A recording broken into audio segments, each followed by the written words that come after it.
একজনের জন্য তো অনেক কিছুই করলাম, এবার ভাবছি হালকা করে নিজেকে একটু চেঞ্জ করব। হালকা করে না, পুরোপুরি চেঞ্জ করতে হবে।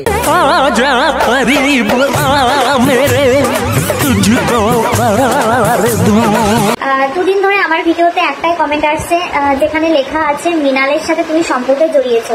তুমি চিনি না মিনালকে? অ্যাঞ্জেল পিউ বাংলাদেশের বাড়ি না, ওর বাড়িটা হচ্ছে কলকাতাতে। ও কলকাতাতে সোনাগাছিতেই থাকে। ওর পাঁচটা বিয়ে। এই জন্য আমি ভাবি যে একটা আনম্যারিড মেয়ে কি করে একটা ছেলের সঙ্গে এইভাবে ঢলাঢলি করবে, আবার সেই ছেলেটার একটা বাচ্চাও আছে। এর তো পুরো ভেতরে ভেতরে ঘা হয়ে আছে। বউ পাশে শুয়ে থাকতে অন্য মেয়েদের সঙ্গে কথা বলা কোন মেয়ে সহ্য করবে? দিনের পর দিন আমাকে ঠকিয়েছে, দিনের পর দিন।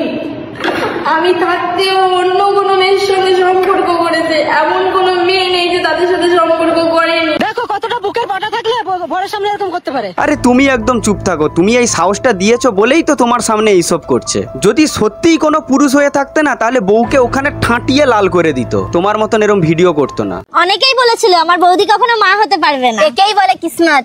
আরে কিসমত কা নাই রে লালা, এসব দীপঙ্কর কে খেলে। আমি দীপঙ্কর দাকে একটা পার্সোনাল কথা বলতে চাই। বলছি দীপঙ্কর দা, তোমার বীর্য কি সবসময় মাথায় ঘোরাঘুরি করে?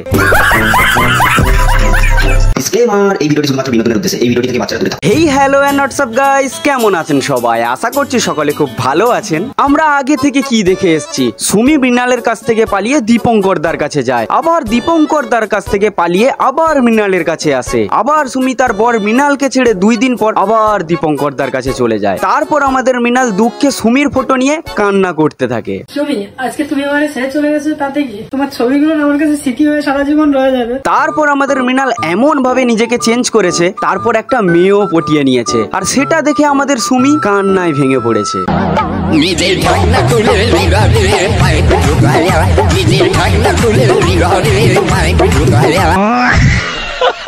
আর আমাদের এই মৃণাল বিশ্বাস যে কতটা গভীর জলের ফিশ, নিজের ভালো মানসিকতাটাকে নিয়ে মানুষকে কিভাবে ঠকাচ্ছে সেটাও আজকে প্রমাণ করব। তো চলো ভিডিওটা তোমরা শেষ পর্যন্ত দেখো। তো আর না বেশি বকে ভাট, আর না বেশি নড়িয়ে খাট, আজকের ভিডিওটা শুরু করা যাক। Let's start. সুন্দরী তোমাকে নিয়ে খাট্টা, শুনো না ফুলটুসি খেলেছি প্রেমের পাট্টা। বউ পাশে শুয়ে থাকতে অন্য মেয়েদের সঙ্গে কথা বলা কোন মেয়ে সহ্য করবে? তা তুমি এতদিন ধরে এই কথাটা বলনি কেন? এতদিন ধরে চুপ কেন ছিলে? কেন আমি এতদিন চুপ ছিলাম কেন জানো? কারণ দীপঙ্কর দারটা ওর মুখেই ভরা ছিল। এতদিন চুপ থাকার পেছনে একটাই কারণ, যাতে মৃণালের কোনো অসম্মান না হোক। বাবা কি আমার সতী রে, এতদিন ধরে চুপ করেছিল যাতে না মৃণালের কোনো অসম্মান হয়। তাই জন্য মৃণালের যাতে না অসম্মান হয়, ওই জন্য মৃণালের কাছ থেকে পরপুরুষের দীপঙ্করের কাছে চলে গিয়েছে। না মানে ব্যাপারটা কেমন একটা হয়ে গেল না, মনে বিষ রেখে গলায় তুলসীর মালা পরে কীর্তন দলের হেড। তা বলছি, তুমি 12 বছর ধরে সংসার করছো, তোমাদের একটা বাচ্চা মেয়েও আছে, তা ওকে ছেড়ে তুমি পরপুরুষের কাছে কি এমন পেলে যে তুমি চলে গেলে? বউ পাশে শুয়ে থাকতে অন্য মেয়েদের সঙ্গে কথা বলা কোন মেয়ে সহ্য করবে? ও আচ্ছা, তাহলে এই ব্যাপার কি? তাহলে তোমারও একটা ভুল ধরিয়ে দিই, নিজের স্বামীর সামনে অন্যের পরপুরুষের সঙ্গে চুমু খেতে, সেটাও বা কোন স্বামী সহ্য করবে? দেখো কতটা বুকের পাটা থাকলে বরের সামনে এরকম করতে পারে। আরে তুমি একদম চুপ থাকো, তুমি এই সাহসটা দিয়েছো বলেই তো তোমার সামনে এইসব করছে। যদি সত্যিই কোনো পুরুষ হয়ে থাকতে না, তাহলে বউকে ওখানে ঠাঁটিয়ে লাল করে দিত, তোমার মতন এরকম ভিডিও করতো না। আর তুমি কিভাবে ভালো সেজে এইভাবে মানুষকে ঠকাচ্ছ, সেটা আমি এই ভিডিওতেই প্রমাণ করাচ্ছি। সিস্টেম পার দেंगे। দেখো দীপঙ্কর ঠান্ডা হচ্ছে, তুমি দেখো। দেখো দীপঙ্করের কত ঠান্ডা লাগছে, ওই জন্য তো দীপঙ্করের মুখে হিটার দিতে যাচ্ছিল সুমি। মানুষ যদি আমাকে খারাপ চোখে দেখে তো দেখো, আমি কারো কাছে ভালো হতে চাইবো না। যে 8এও হয়নি সে 18তেও হবে না, নিজের মুখেই বলে দিচ্ছে মানুষের কাছে ভালো হতে চাইবে না, ওই জন্য তো এরকম কন্টেন্ট বানাচ্ছে। অনেকেই বলেছিল আমার বৌদি কখনো মা হতে পারবে না, একেই বলে কিসমত। আরে কিসমত কা নাই রে লালা, এসব দীপঙ্কর কে খেলে। বলছি দীপঙ্কর দা, তোমার বীর্য কি সবসময় মাথায় ঘোরাঘুরি করে? এরা তো এদের জীবনটা পুরো মনের মতন সাজিয়ে নিয়েছে। এবার আমি তোমাদেরকে বলছি যে তোমরাও তোমাদের মনের মতন কিভাবে বাড়ি সাজাতে পারবে। ঘরের সৌন্দর্য করতে চাও একদম নিজের মনের মতন? চলো আমি তোমাদেরকে আজকে নিয়ে যাই সুবর্ণা ওয়ালপেপার হাউস, হলদিয়া দুর্গাচক, পূর্ব মেদিনীপুর জেলায়। এখানে তোমরা পেয়ে যাবে দারুণ দারুণ ওয়ালপেপার, এমনকি 3D 4Dরও ওয়ালপেপার রয়েছে। এমনকি রয়েছে ভার্টিক্যাল গার্ডেন, স্টাইলিশ এমবোর্ড সিট, ইউভি মার্বেল সিট, আর নানান ধরনের আর্টিফিশিয়াল ঘাস। আর হ্যাঁ, তোমরা আরো একটা একটা জিনিস পেয়ে যাচ্ছ যেটা কিনা আমার ব্যাকগ্রাউন্ডে লাগানো আছে, যার নাম হচ্ছে সাউন্ড প্রুফ। মানে যেখানে তুমি কোনো অডিও বলো বা কোনো গেমিং রুম বলো বা যেখানে তুমি কোনো গান বাজনা করছো, সেটাতে এই জিনিসটা লাগালে এমন ভাবে সাউন্ড প্রুফ করবে তোমার বাইরের আওয়াজ ভেতরে যাবে না আর ভেতরের আওয়াজ বাইরে যাবে না। এই সুবর্ণা ওয়ালপেপারই একমাত্র পারবে তোমাদের room, beauty parlour, gaming room সমস্ত কিছুকে ইউনিক ভাবে সাজিয়ে তুলতে। আর আমার চ্যানেলের নাম করলে পেয়ে যাচ্ছ 20% ছাড়। আর যদি দোকানে এসে যদি তোমরা কেনো তাহলে পাচ্ছ অনেক বিশেষ উপহার। তাহলে আর দেরি না করে তাহলে ঝটপট এই স্ক্রিনে দেওয়া নাম্বারটায় তোমরা কল করে নিও। আর হ্যাঁ, অনলাইন ডেলিভারি কিন্তু পুরো অল ইন্ডিয়াতে হয়, কিন্তু ক্যাশ অন ডেলিভারি হয় না। তাহলে ডেসক্রিপশন বা পিন কমেন্টে তোমাদেরকে নাম্বার দিয়ে দিলাম, তোমরা তাড়াতাড়ি তোমাদের বাড়িটাকে নতুন ভাবে সাজিয়ে তোলো। আমি এখনো চাই যে ও ভালো থাকুক, ওর জীবনে এমন কেউ আসুক যাতে ওকে কেউ না ঠকায়। কিন্তু মৃণালের জীবনে এমন একজন এসেছে 100%। দুদিন পর মৃণাল আবার ভিডিও বানিয়ে বলবে আমি আবার ঠকে গেছি। তোমরা এখন এই যে মেয়েটাকে দেখছো, এই মেয়েটাকে সবাই ভাবছে যে এটা হচ্ছে মৃণালের গার্লফ্রেন্ড, কিন্তু এটা মৃণালের গার্লফ্রেন্ড নয়। এই মেয়েটাকে মৃণালের গার্লফ্রেন্ডের মতন কিছুটা দেখতে। আর এই মেয়েটা যা বললো মৃণালের নতুন গার্লফ্রেন্ডের নামে, যেটা শোনার পর তোমরা পৃথিবীতে থাকবে কিনা সেটাও আমি গ্যারান্টি দিতে পারছি না। অ্যাঞ্জেল পিউ বাংলাদেশে বাড়ি না, ওর বাড়িটা হচ্ছে কলকাতাতে। ও কলকাতাতে সোনাগাছিতেই থাকে। ওর 5টা বিয়ে। এ কি রে, মৃণালের নতুন গার্লফ্রেন্ডের সোনাগাছিতে বাড়ি, আবার 5টা বিয়ে? তাহলে কি আমাদের মৃণাল কিছুই জানে না, না কিছু জেনেই এরকম ভালোবাসা করছে? যখন আবার মৃণাল হয়তো এইগুলো সত্যি কিনা আমিও জানি না, যখন মৃণাল জানতে পারবে যে হ্যাঁ এগুলোই সত্যি, মৃণালও আবার দীপঙ্করদার মতন এসে লাইভে এসে বলবে আমাকে ঠকিয়েছে, আমি জানি না ওই মেয়েটার 5টা বিয়ে, ওর বাড়ি সোনাগাছিতে বলে। কিন্তু তার আগে ওরা দুজনকে খুব ভালোভাবেই চিনে নিচ্ছে।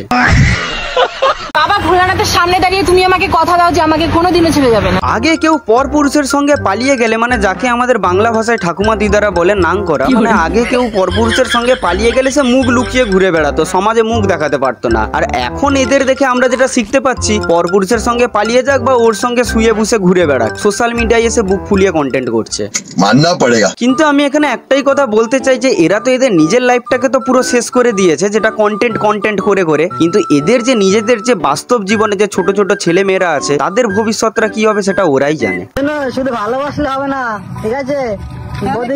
যেটা তুমি করতে পারোনি বলেই তোমার সুমি পালিয়ে গেছে। মানুষটার সঙ্গে আমি আছি না হলো 10 থেকে 12 বছর, কিন্তু এখনো পর্যন্ত ভালোবাসাটাই বুঝলাম না যে ও সত্যি কি আমাকে ভালোবাসে। যদি ভালো না বাসতাম 12 বছর রাখতে পারতাম না, ঠিক আছে? বাবা রাখাটাই কি নেই? তাহলে কি করাটা মেন?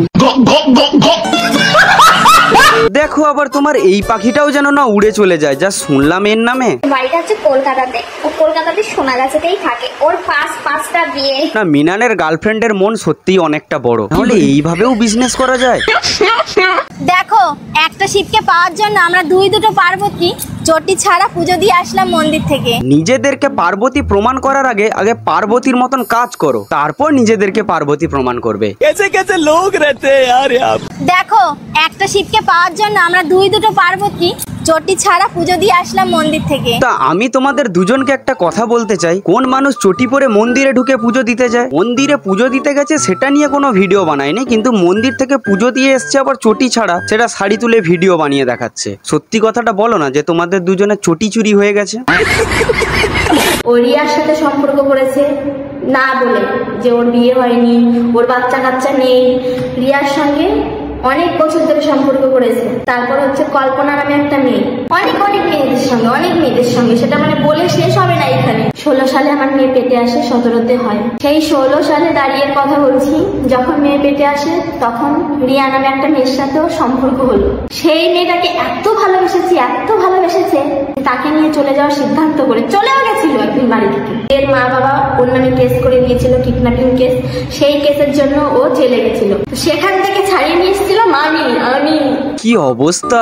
মৃণালও তো তাহলে হেভি গভীর জলের ফিস। মৃণাল যদি সত্যি করে থাকে, তোমার কথাটা সত্যি কিনা মিথ্যা সেটা আমরা কেউ জানি না, কারণ আমাদের কাছে কোনো প্রমাণ নেই, আর তুমিও কোনো প্রমাণ দেখাতে পারছো না। তা মৃণাল যদি এরকম করে থাকে তাহলে খুবই খারাপ কাজ করেছে, এটা একদম করা কোনো উচিত হয়নি। কিন্তু তুমি যে কাজটা করছো এটাও তো তোমার করা উচিত হয়নি, তুমি তো আবার সোশ্যাল মিডিয়ায় দেখিয়ে বেড়াচ্ছ। তাহলে ভাবো তো, তোমারও তো একটা বাচ্চা মেয়ে আছে, তাদের ভবিষ্যৎটা কি হবে? তারা যখন স্কুল কলেজে পড়বে, তাদের যখন বন্ধু বান্ধব হবে, তাদের বন্ধু বান্ধব তখন তাদেরকে কি বলবে? এই তোর বাবা মা এইরকম করে, এই তোর বাবা ওই ছিল, তোর মা ওই ছিল। এগুলো শুনলে তারা আর নিজের জীবনের ভবিষ্যৎটা তৈরি করতে পারবে? কাদেরকে বোঝাচ্ছি, গাধাকে যতই পেটো, গাধা কখনো ঘোড়া হবে না। তো এদেরকে নিয়ে আমি আর বেশি দূর এগোতে পারছি না, কারণ এদেরকে বোঝানো মানে আমার মাথা ব্যথা পুরো অবস্থা খারাপ হয়ে যাবে। তো এদেরকে বুঝিয়েও কিছু হবে না, গাধা সবসময় গাধাই থেকে যাবে, ঘোড়া কখনো হবে না। তো তোমাদের রিকোয়েস্ট ছিল যে পার্ট 3 আনার, তো পার্ট 3 এটা নিয়ে চলে এসেছি। তো তোমরা ভিডিওটা কেমন লেগেছে অবশ্যই কমেন্ট বক্সে জানিও। আর হ্যাঁ, চ্যানেলটিতে যদি নতুন হয়ে থাকো চ্যানেলটি অবশ্যই সাবস্ক্রাইব করবে আর বন্ধুদেরকে ভিডিওটা শেয়ার করে দিও। আর তোমরা যদি আমাকে কন্টেন্ট পাঠাতে চাও তাহলে যাও, ডেসক্রিপশনে ফেসবুক আর ইনস্টাগ্রাম আইডি লিংক দেওয়া আছে, গিয়ে আমাকে কন্টেন্ট পাঠাও। তো দেখা হচ্ছে নেক্সট কোন এক ভিডিওতে। আর তার আগে তোমাদেরকে একটা কথা বলি, সকলকে শুভ শারদিয়া পুজো সবাই ভালোভাবে কাটাও আর সবাই সুস্থভাবে থাকো। তো দেখা হচ্ছে নেক্সট কোন এক ভিডিওতে, ততক্ষণে গুড বাই।